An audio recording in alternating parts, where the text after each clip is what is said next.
3월 28일 토요일 매일 성경 묵상을 시작합니다. 오늘 함께 나눌 말씀은 요한복음 17장 17절에서 26절입니다.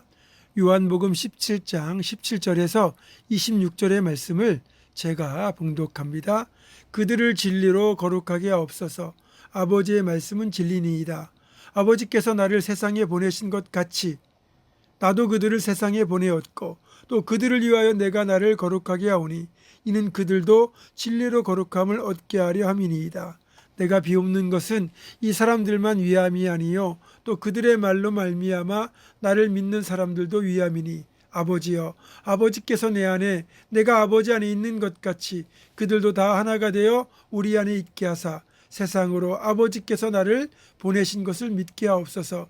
내게 주신 영광을 내가 그들에게 주었사오니 이는 우리가 하나가 된 것 같이 그들도 하나가 되게 하려 함이니이다. 곧 내가 그들 안에 있고 아버지께서 내 안에 계시어 그들로 온전함을 이루어 하나가 되게 하려 함은 아버지께서 나를 보내신 것과 또 나를 사랑하신 같이 그들도 사랑하신 것을 세상으로 알게 하려 함이로소이다.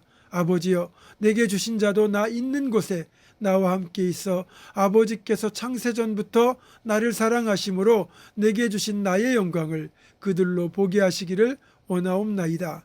의로우신 아버지여 세상이 아버지를 알지 못하여도 나는 아버지를 알았사옵고 그들도 아버지께서 나를 보내신 줄 알았사옵나이다. 내가 아버지의 이름을 그들에게 알게 하였고 또 알게 하리니 이는 나를 사랑하신 사랑이 그들 안에 있고 나도 그들 안에 있게 하려 함이니이다. 아멘. 세상에서 가장 어려운 일 중 하나가 연합하는 겁니다. 특히 우리나라의 경우 지역 성향이 점점 강해져서 지역 감정으로 발전하여 망국병이라고 할 정도까지 되었습니다. 남과 북이 하나가 되기도 전에 먼저 이 땅에서만이라도 우리가 먼저 하나 되고 연합되어야 하는데 오히려 갈등이 더 깊어져서 분열이 심해지고 있습니다. 이제는 보수와 진보로 분열하고 강남과 강북으로 분열되고 집의 크기에 따라 분열되고 출신 학교에 따라 분열되고 종교적인 이유로 분열되고 자신들의 이해관계에 따라 수십 수백 개의 계층으로 분열되고 있는 것이 지금 우리의 현실입니다. 세상만 그럴까요? 교회도 예외라고 할 수 없습니다. 지금 장로교단의 경우 총회라는 이름을 가진 교단만 200여 군데가 됩니다. 신학적인 노선이 조금만 달라도 교단이 분열하고 정치적 이해가 조금만 달라도 갈라졌기 때문입니다. 요즘 사탄이 즐겨 사용하는 전략은 교회와 성도들에게 고난을 주는 방식은 별로 사용하지 않습니다. 기독교 역사를 보더라도 강한 외부적 핍박은 교회를 더 강하게, 성도를 더 강하게 만들고 하나로 단합시켰거든요. 따라서 사탄은 교회 내부적으로 성도 사이에 관계의 문제가 존재하도록 갈등을 부추기는 방식을 택했습니다. 의외로 이 전략은 성공률이 매우 높은 편입니다. 그래서 잘 분별해야 됩니다. 주님은 지금 이런 상황들을 예견하시고 기도하시는 것입니다.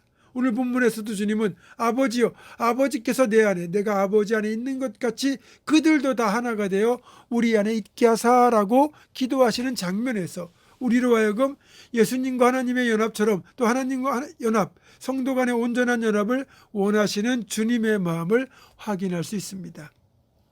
말씀드린 것처럼 관계에는 4가지가 있습니다. 하나님과 나와의 관계, 나와 이웃과의 관계, 나와 내 자신과의 관계, 나와 피조물과의 관계. 이 4가지 중 어느 한 가지라도 관계가 깨어지면 그것이 바로 불균형이 되고 나아가 죄의 모습으로 드러날 수밖에 없습니다. 주님의 기도는 이런 관계의 온전함을 구하는 기도입니다. 22절의 말씀, 우리가 하나가 된 것 같이 그들도 하나가 되게 하려 함이니이다. 아멘.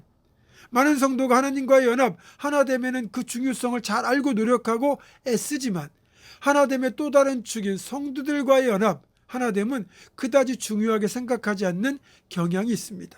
주님의 기도에서 하나가 되게 하옵소서라는 이 기도는 성도끼리도 참된 연합이 이루어지게 해달라는 기도인 것입니다. 사실 교회 공동체 안에서 불편한 관계가 발생하면 이보다 신경 쓸 일이 없습니다. 교회 가는 게 불편해집니다. 내 주위에 내 마음에 드는 사람들만 있으면 얼마나 좋겠습니까마는 이상하게 꼭 불편한 사람이 존재하죠.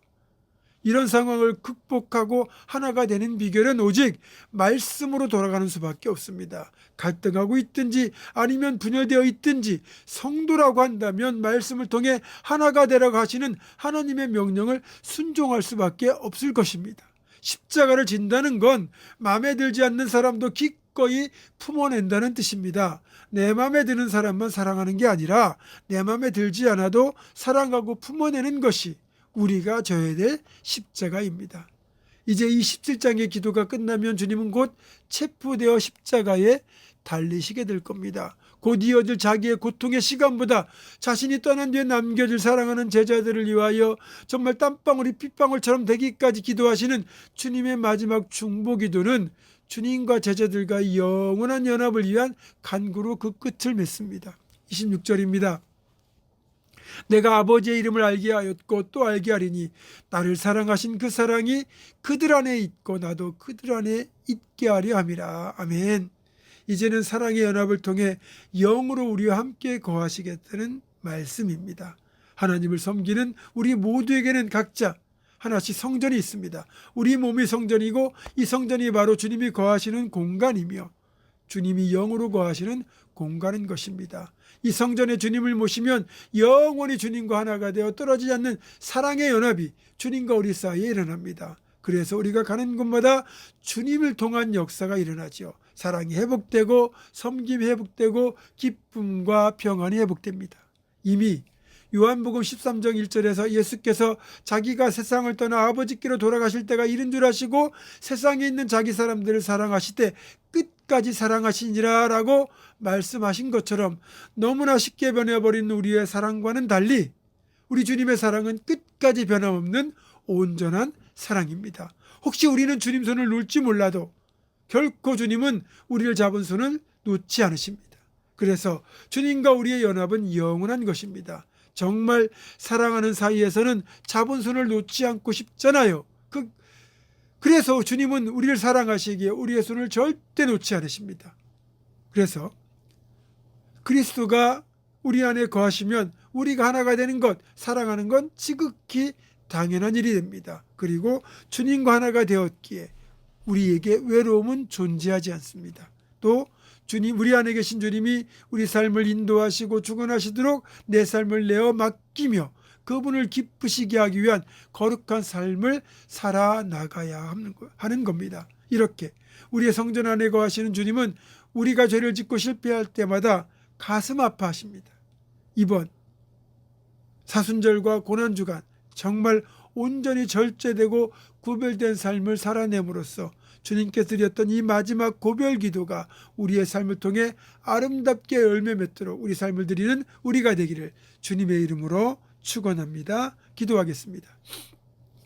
고마우신 아버지 하나님, 주님께서 고별 기도를 통하여 우리가 하나 되고 주님과 연합을 이루기를 원하셨던 것처럼 이제 이번 사순절 또 다음 주에 맞이할 고난주간까지 그렇게 온전히 절제되고 구별될 삶을 살고 하나님과의 연합 또 성도 간의 연합을 이루어서 주님의 마지막 고별 기도가 우리를 통하여 열매 맺을 수 있도록 인도하여 주옵소서. 예수님의 이름으로 기도하옵고 이제는 우리 주 예수 그리스도의 은혜와 하나님의 사랑과 성령의 교통하심이 주님의 기도대로 아름다운 연합을 이룰 것을 결단하는 사랑하는 모든 성도들 이들의 삶과 가정과 생업과 앞날과 우리 교회 위에 지금부터 영원토록 함께 하시옵기를 간절히 축원하옵나이다.